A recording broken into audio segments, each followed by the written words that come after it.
A continuación vamos a dar lugar a la presentación que va a realizar la doctora Cora Espinosa. Cora es médica veterinaria, egresada de la Facultad de Ciencias Veterinarias de la Universidad de Buenos Aires. Se especializó en avicultura, realizando diversos cursos de posgrado en la Argentina y en el exterior. Desde los comienzos de su carrera se dedicó a la avicultura en la actividad privada y posteriormente ingresó al SENASA haciéndose cargo del programa de aves. Ahí se especializó en epidemiología y análisis de riesgos de enfermedades emergentes y transfronterizas. Actualmente es directora de programación sanitaria del SENASA y la presentación va a ser acción del SENASA ante un brote de enfermedad exótica. Así que, Cora, si estás lista. Hola, buenos días a todos y agradezco a Capia y a CEPA que siempre le han dado esta vez también participación al SENASA en esta reunión tan importante sobre influenza aviar. También, en cierta manera, agradezco que me haya tocado a mí venir a hablar con ustedes porque, como recién decía Jorge, estoy en el área de la dirección de programación. Sigo en contacto con el tema, por supuesto, del programa de aves, pero ya no estoy a cargo del programa, pero me encuentro acá con todos esos colegas, amigos de toda la vida y con un sector con el que siempre tuve buen vínculo. Así que es doble satisfacción. Bien, vamos al trabajo que realizamos en SENASA. ¿Cuáles son nuestras responsabilidades respecto a este tema que venimos trabajando desde hace bastante tiempo?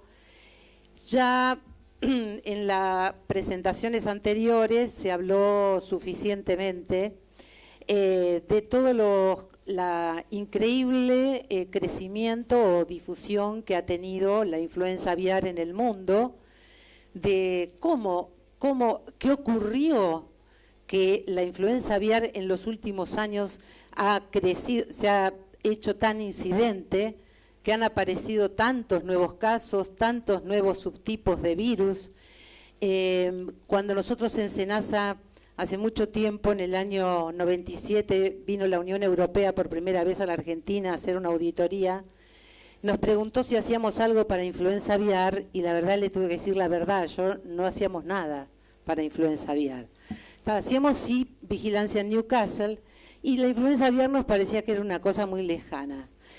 Y en realidad, de ahí hasta ahora, las cosas, a partir de ahí, por supuesto, empezamos a hacerlo, pero casi como una formalidad para cumplir con algo que nos pedía la Unión Europea, pero no teníamos la sensación que hoy se tiene de que este tema esté tan cerca nuestro, realmente tan cerca. Me interesó en una conferencia que dio gente del APHIS de Estados Unidos, el doctor Michael Davis, que dijo todo esto, que la verdad que me impactó el sacrificio de 7,4 millones de pavos en Estados Unidos, 43 millones de gallinas y pollos. Este brote ha sido el incidente más costoso en materia de sanidad animal jamás registrado en los Estados Unidos. ¿Qué significan con todo lo que es la reposición de animales y demás y con el impacto en la economía? Significan 3,3 billones de dólares. Bien, todas estas cuestiones, estos comentarios hechos desde un servicio veterinario como el APHIS, que nosotros siempre lo vemos como un servicio veterinario fuerte o poderoso, tal vez comparativamente con los servicios veterinarios que tenemos los países americanos, latinoamericanos, siempre tenemos en cierta manera referencia con las capacidades de estos servicios veterinarios. Sin embargo, también a la APHIS se le escapaba un poco la situación de las manos en determinado momento. ¿Por qué? Porque el avance del virus era tan rápido que no hacían a tiempo a hacer el sacrificio de las aves, el enterramiento, que ya el problema estaba en otra y en otra granja, entonces la velocidad de transmisión de la enfermedad superaba las posibilidades operativas de un servicio veterinario.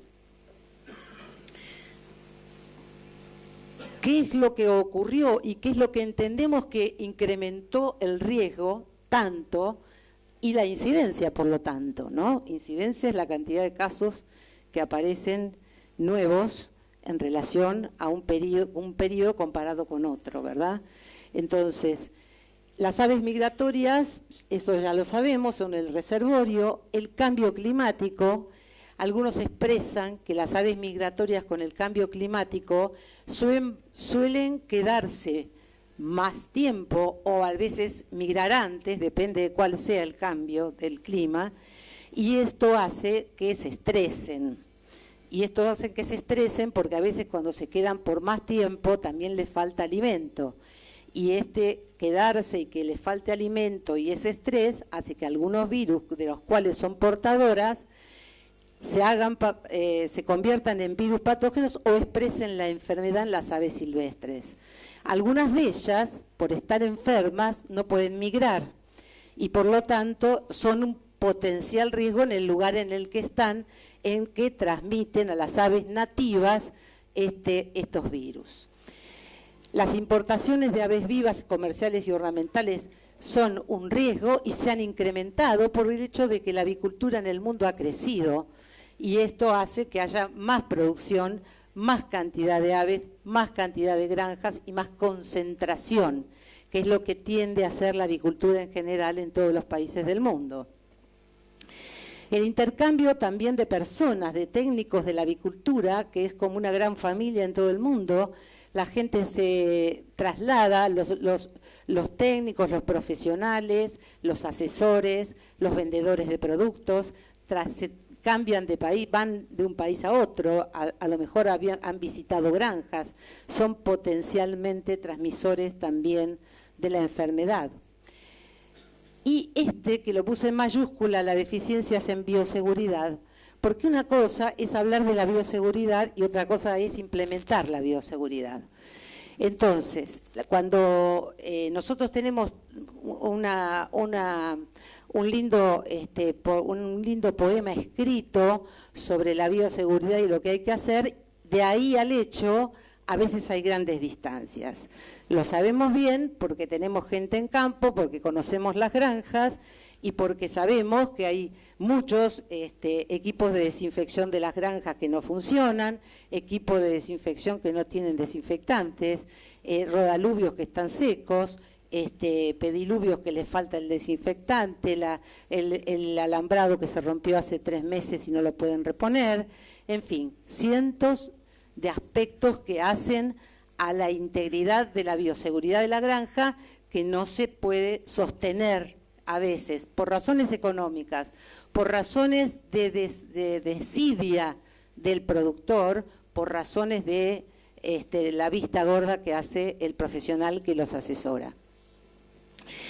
Bien, las aves de traspatio también juegan un papel muy importante y las producciones en sistemas nuevos que se hacen al aire libre sin protección también. Sin embargo, también en alguna época consideramos que las aves de traspatio eran nuestros centinelas de la situación. Por eso el SENASA hace una vigilancia muy concentrada en las aves de traspatio. Tal vez hacemos casi con prioridad las aves de traspatio. Cuando nos han faltado recursos, porque en el Estado, como ustedes saben, de repente no tenemos los recursos necesarios, y nos han dicho, tienen que prioritar y hacer la vigilancia que crean que es más importante, siempre hemos elegido hacer la vigilancia en ave de traspatio primero, aunque sea, y después dejar, en todo caso, en un segundo lugar la industria. Esos en los casos en que hemos tenido restricciones. Bueno, este panorama es el que ya conocen, que ya lo hemos hablado hoy, lo han hablado mucho. Los virus que circulan en Europa Ya no sé si se puede hablar tanto de la cuestión euroasiática, los virus asiáticos y del sudeste asiático. Ya estamos hablando también de virus europeos que están instalados en Europa desde hace tiempo y siguen circulando.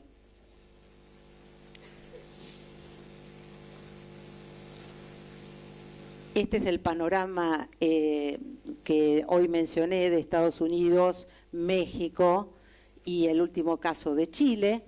Es aquí, como decía alguien recién, nos dieron las balas cerca, estamos muy preocupados y ocupados de esta cuestión, porque no creemos en esta cosa de que Dios es argentino y por eso no tenemos influenza aviar.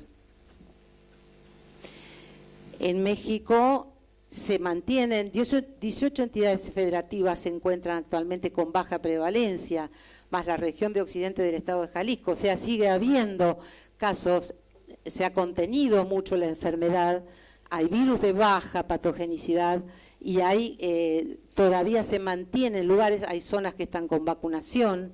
Digamos que la cuestión en América sigue estando latente. Bueno, yo elegí esta foto porque a mí me parece que nosotros lo que tenemos que hacer es prepararnos como quien se prepara cuando viene un huracán. ¿Alguna vez alguno de ustedes habrán estado en países de Centroamérica o en otros lugares donde sé que a todos han viajado y le ha tocado a lo mejor estar en esos casos que avisan que a lo mejor va a venir un huracán? Y que los países que están acostumbrados a eso toman un montón de medidas. A mí una vez me llamaba la atención, sellaban todas las ventanas, cerraban bien las puertas, daban instrucciones a la gente. Nosotros tenemos que trabajar para la influenza aviar como si esto fuera así. Si después tenemos la suerte de que el huracán se vaya para el otro lado, bueno, mejor, hicimos una experiencia y aprendimos. Si no, nos va a ser muy útil estar preparados para esta cuestión del plan de contingencia para influenza aviar. En SENASA trabajamos bajo estas premisas, que son las premisas que da la OIE, la prevención, la detección temprana y el control y la erradicación. Y estas flechas lo que quieren decir es que en realidad una cosa tiene que ver con la otra. Cuanto más prevención hacemos, más lejos estamos de tener una detección temprana, pero en realidad si hacemos la detección temprana y habíamos realizado prevención, seguramente tenemos muchas más herramientas para hacer un buen control y una erradicación del problema. La prevención basada en el trabajo de la bioseguridad es uno de los puntos.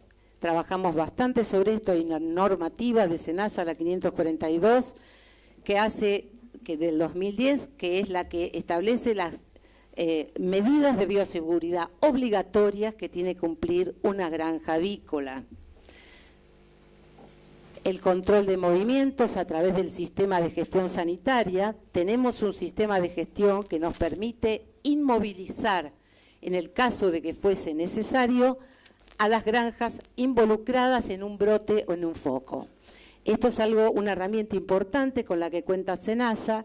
Las granjas están todas georreferenciadas y nosotros las podemos ubicar a través del mapa y podemos inmovilizar prácticamente en el mismo momento que nos enteramos de que hay una sospecha o un brote, podemos inmovilizar la granja y todo lo que la rodea en relación a la zona del foco o la sospecha. El control de importaciones es otro aspecto importante de la prevención. Nosotros realizamos análisis de hisopado cloacal o traqueal y serología de todas las aves que se importan, ya sean aves comerciales, aves de un día, bisabuelas, reproductoras padres de líneas livianas, aves de traspatio, de raza, ornamentales, todas son tomadas muestras y enviadas a nuestro laboratorio del SENASA. El área de cuarentena animal es la que se ocupa de los certificados sanitarios, de comprobar el origen del país libre de influenza aviar o región libre de influenza aviar para poder hacer importaciones. Este es un tema también para conversar, debido a que últimamente se ha puesto bastante difícil con el panorama mundial. La importación de reproductoras o de livianas o de abuelas pesadas, en un momento se empezó a cerrar de tal forma que, bueno, tenemos que ver qué medidas podemos tomar para mitigar el riesgo y a su vez no significar tantas trabas a la importación, porque si no la producción no tiene cómo hacer para seguir produciendo, si no se pueden traer la genética, ¿verdad? Prevención, bien. Capacitación. Esto es muy importante. Nosotros hemos hecho muchos cursos dentro del SENASA, capacitando a nuestros veterinarios, a los técnicos del SENASA, en el conocimiento de la influenza aviar, en las medidas de contención, hemos realizado simulacros, cursos teórico-prácticos, con aprendizaje sobre la realización de necropsias, extracción de muestras, y el último que hicimos fue también para poner en uso los equipos de sacrificio compuestos por tubos de dióxido de carbono, que son los que se utilizarían, además del equipo de espuma para sacrificio, en el caso de tener que hacer sacrificio. Hicimos difusión a través de folletería a los pasajeros que se trasladan por avión o por los puntos de frontera. En la página del SENASA generalmente hay siempre una actualización sobre el tema. Bien, nosotros tenemos armado un plan de contingencia. Ese plan de contingencia se basa en principios que ha dado la OIE para todos los países del mundo, y digamos que obedece a los planes de contingencia en general, no son tan diferentes de otras enfermedades. El SENASA tiene un equipo de emergencia, varios equipos de emergencia en este momento, aunque eso se está por modificar, en las regionales del SENASA. Esos equipos de emergencia son los que nosotros capacitamos. Ahora bien, hoy en día entendemos que este es un punto que tiene que ser compartido con el sector privado. Ahora voy a hablar un poco más adelante de esto.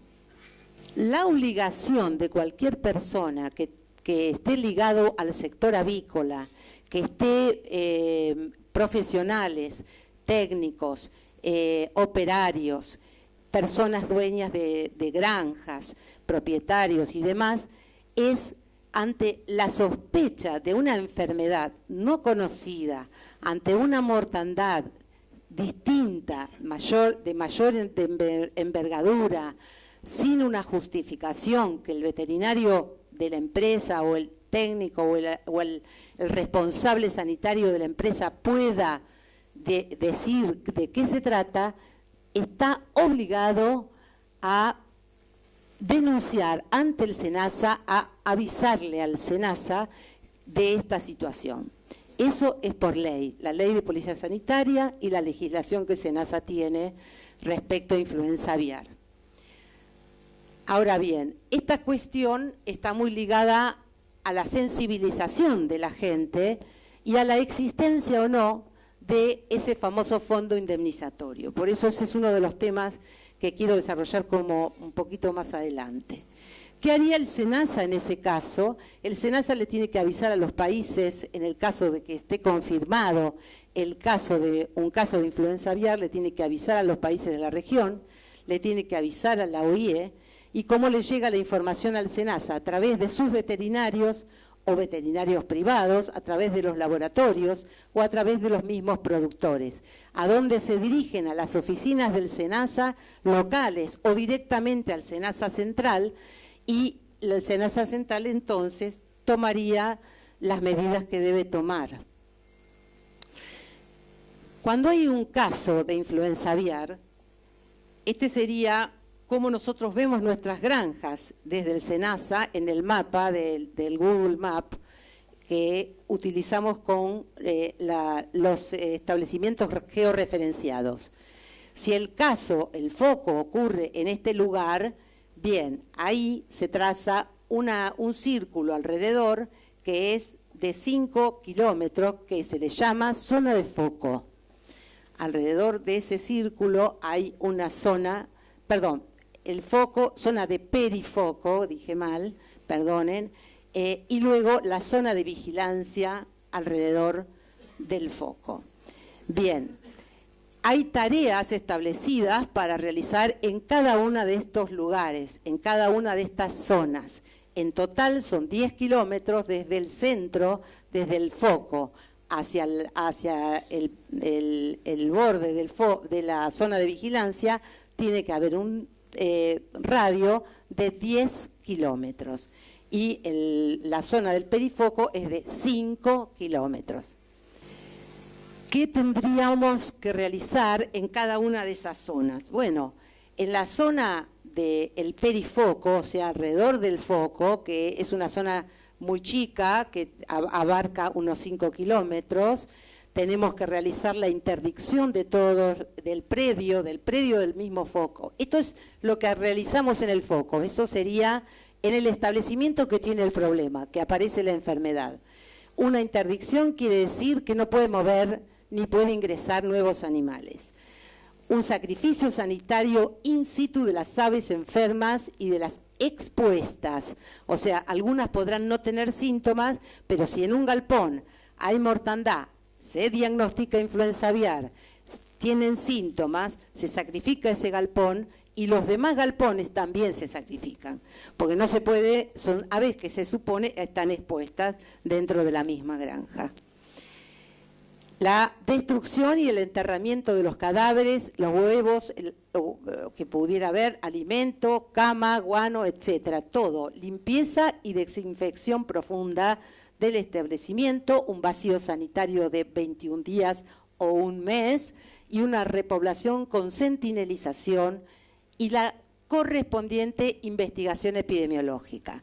La investigación epidemiológica es averiguar de dónde puede haber venido esto, si se introdujeron aves de otro destino, si hubo visitas en la granja, si vinieron personas de otros países, si se trajo material o alimento de alguna otra granja. Porque, ¿qué es muy importante?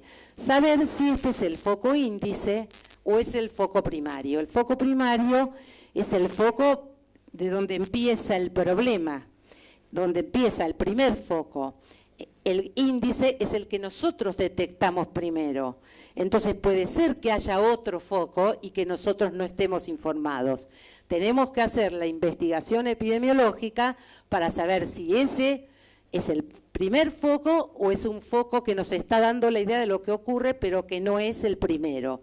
Entonces tenemos que ir para atrás en la historia de esa granja y hacer una profunda encuesta para saber de dónde provino, si vino gente, si trajeron aves nuevas, si hubo un alimento distinto, si lo trajeron de otro lado, en fin, todo eso, de dónde viene el agua, si el cloro, si está funcionando bien, digamos, la clorinación del agua, es decir, todo esto son datos que nosotros, si hay roedores, investigar los roedores, si hay, todo lo que pudieran haber de plagas y demás, que sean, sabemos, fuentes de contaminación.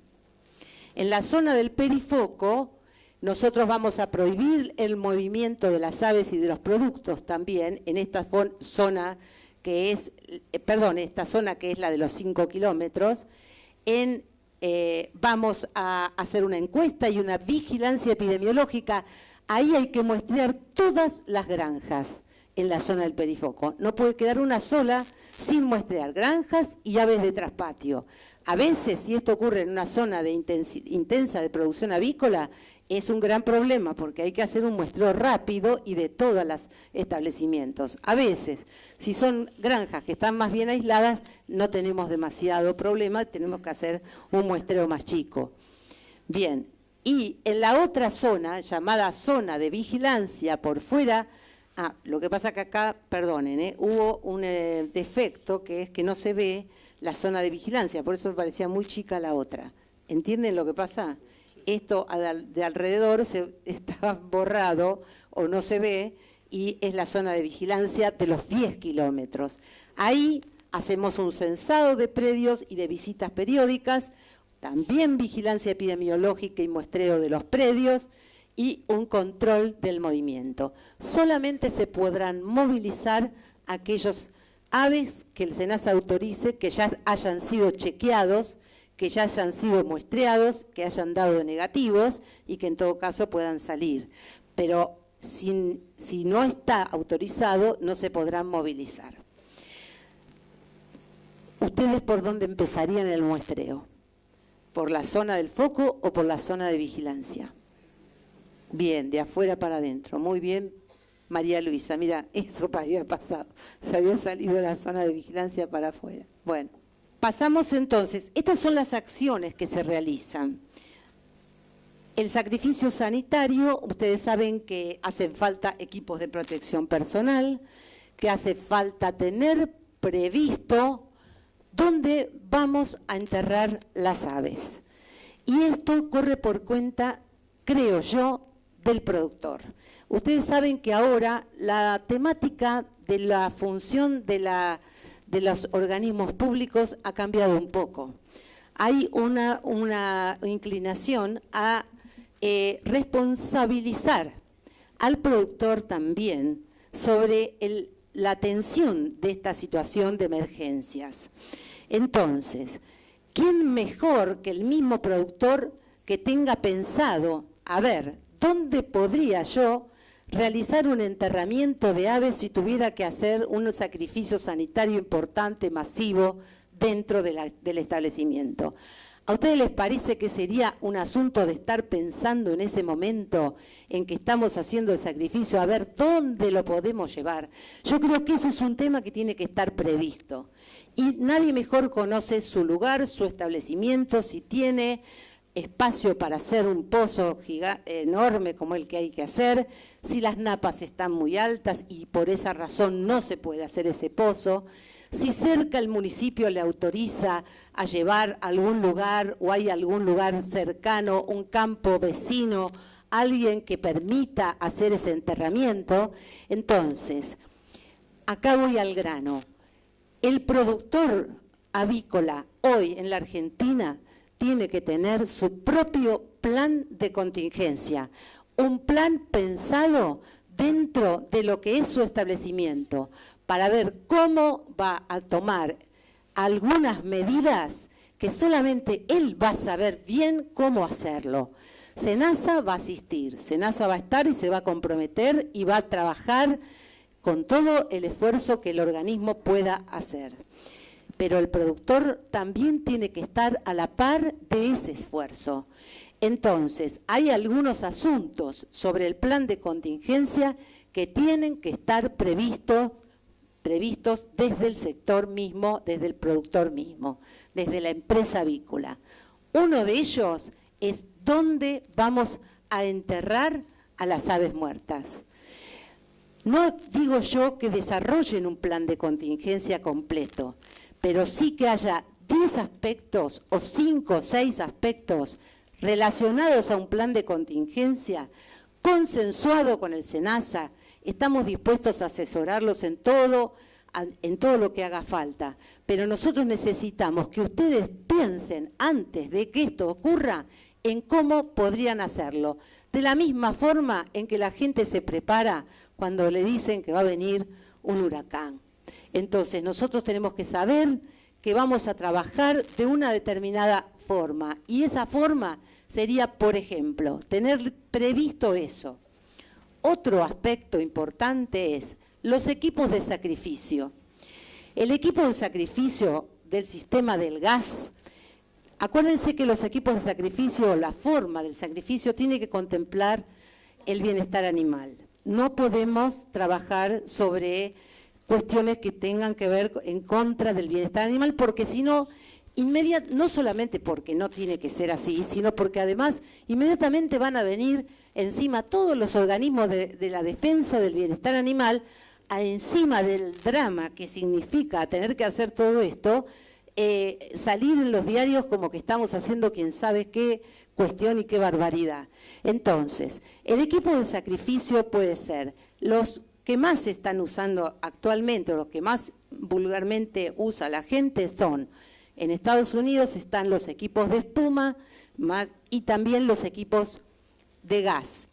Nosotros en Senasa el año pasado, el anteaño, compramos un equipo completo de gas, que lo tenemos, y ahora vamos por la compra de un equipo de espuma y de varios equipos de gas, que van a estar en las oficinas del Senasa, en los centros regionales del Senasa. Ustedes saben que Senasa tiene 15 centros regionales y que van a estar en esos centros regionales, como para poder disponer, porque bueno sería que frente a la mortandad, frente al diagnóstico positivo de influenza aviar, empecemos a pensar dónde vamos a comprar los tubos, quién nos va a proveer las válvulas. Las válvulas no son tan fáciles de conseguir, son necesarias para regular la cantidad de gas que sale, y un equipo que va calentando el gas, que es como un calentador, que van haciendo que el gas no se congele, porque cuando sale tan fuerte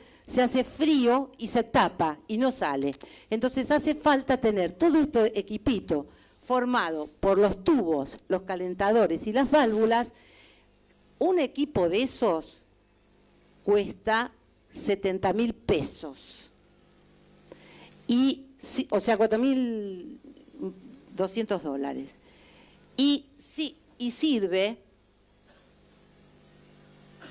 en 8 horas, puede sacrificar 5.000 aves por vez, ¿no? Y en 8 horas se termina un galpón, por ejemplo. Bueno, es mucho más lento que el equipo de espuma, pero el equipo de espuma es importado y es 120 veces más caro. Entonces, nosotros, ¿qué decimos? El productor, al menos las empresas avícolas, esto es una legislación nueva que hay en Senasa, que está en este momento en la consulta pública. Entendemos la objeción que ha hecho Capia respecto a que todos los productores no pueden comprar un equipo. Bueno, no lo compren todos, pero tengan pensado quién se lo va a prestar, aunque sea, conversen con los vecinos, compren entre varias granjas, a nivel de la empresa, lo que sea. Si son empresas de pollo es diferente que si son productores de huevo, que son más independientes y más chicos. El equipo de espuma es un equipo que en 8 horas se termina de sacrificar un galpón y cuesta 70.000 dólares. Es notablemente más caro. Nosotros, el Senasa, a través de un esfuerzo de colaboración del Ministerio, está haciendo la compra de estos equipos, pero evidentemente por nosotros podemos comprar 15 equipos de gas y un equipo de espuma no es suficiente para tener en el caso de que lo necesitemos. Y acordémonos de lo que nos dijo Estados Unidos. No podíamos terminar de sacrificar, que ya sabíamos de 2 o 3 casos más en la misma zona. Bueno, las técnicas son, como ustedes saben, se envuelven las aves en plástico con el equipo de gas, se conectan con las mangueras y las aves prácticamente se duermen, no sufren con este sistema. El de la espuma, la verdad que no sé. Bueno, habría que preguntarle, no sé. Los enterramientos son importantes, son pozos muy grandes. Otra cuestión, en todos lados existen excavadoras, pero no sé si en todos, en algunos lugares a lo mejor están más lejanos. Todos estos aspectos tienen que estar previstos en la empresa avícola y en el productor. Fíjense cómo se complica cuando aparece otro foco en el borde de la zona de vigilancia.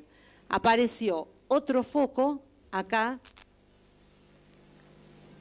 en este borde de la zona de vigilancia. O sea, se nos agranda el trabajo, se nos complica y si hay mucha población avícola, se hace peor aún. Este es un mapa de acá, al colega de México o el señor productor lo debe conocer. Este es el mapa del estado de Jalisco y cómo se fue extendiendo y cómo ya no hay una zona sola de foco y una perifoco, sino que se fue armando una gran zona de mucha población avícola implicada en el problema. ¿Qué hace el SENASA para esta posible tormenta? Realizamos siempre más que antes, posiblemente, o con más intensidad, el control de importaciones, la compra de los equipos de sacrificio y capacitación para su uso, la ampliación de la capacidad y la red de laboratorios. Esto es muy importante. Queremos ampliar nuestra capacidad de laboratorio, no solo el del SENASA. Para eso se va a comprar otro equipo de PCR especialmente para aves y demás, pero también queremos ampliar a los laboratorios de avicultura que han trabajado siempre en avicultura para que trabajen en serología de influenza aviar en un principio y podamos tener un panorama más grande de otros laboratorios trabajando sobre el tema. Actualización del manual de procedimientos que ya se hizo, un nuevo equipo de emergencias preparado especialmente con capacitación en el tema avícola y ampliar el programa de vigilancia acorde con la situación de riesgo. Esto ya se hizo también. El programa de vigilancia de este año es más abarcativo que el de otros años. ¿Qué recomendamos? Primero, el programa de bioseguridad y aplicación previa a la ocurrencia de la enfermedad. O sea, no nos acordemos de la bioseguridad cuando ya tengamos el problema en el país. El seguro o fondo indemnizatorio es tan importante o más que ninguna de estas cosas, porque estamos seguros que el productor capaz que se va a callar, no va a decir nada si no sabe que esto se lo van a pagar. Entonces, la sensibilización es un aspecto, el conocimiento, la difusión, que todo el mundo esté enterado, pero también que el productor tenga la confianza o sepa que hay un fondo que si a él le tienen que sacrificar las aves, se las van le van a reintegrar esa pérdida. Sin eso, hay muchas maneras, ya hablamos con las cámaras, se habló en la reunión de Comisión Nacional, sé que están atrás de ver cuál es el punto para poder poner en funcionamiento esto del fondo indemnizatorio. El Sistema Nacional de Control de Movimientos, de hecho, funciona y espero que todos cada vez más lo han ido respetando, porque esto cuando recién se implementó costaba un poquito, pero ahora, hoy en día, todo el mundo lo está respetando.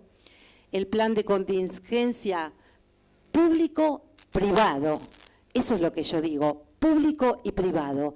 Nosotros tenemos un manual de procedimientos, tenemos una serie de cuestiones técnicas, pero una empresa avícola tiene que tener un plan de contingencia que son 10 puntos que diga, 1, ¿con qué voy a sacrificar? 2, ¿dónde voy a enterrar? 3, si me ocurre en tal zona o en tal granja o en tal grupo de granjas, ¿cómo detengo el movimiento? ¿A dónde mando a faena al resto, a lo que sí puedo mover? Esto de ir pensando antes de la cuestión me parece que es de vital importancia. La disposición de los equipos de sacrificio del servicio veterinario y del productor avícola con sistemas de gas o de espuma. Lugar para enterramiento previsto por el productor, existencia de compartimentos y ozonificación.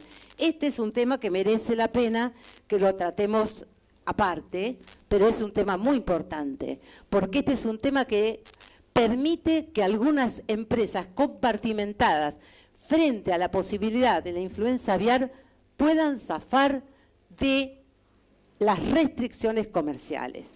Y esto es muy importante, es un interés que tienen. Y además son lugares preservados que a nosotros nos van a servir para mejorar la contención del problema.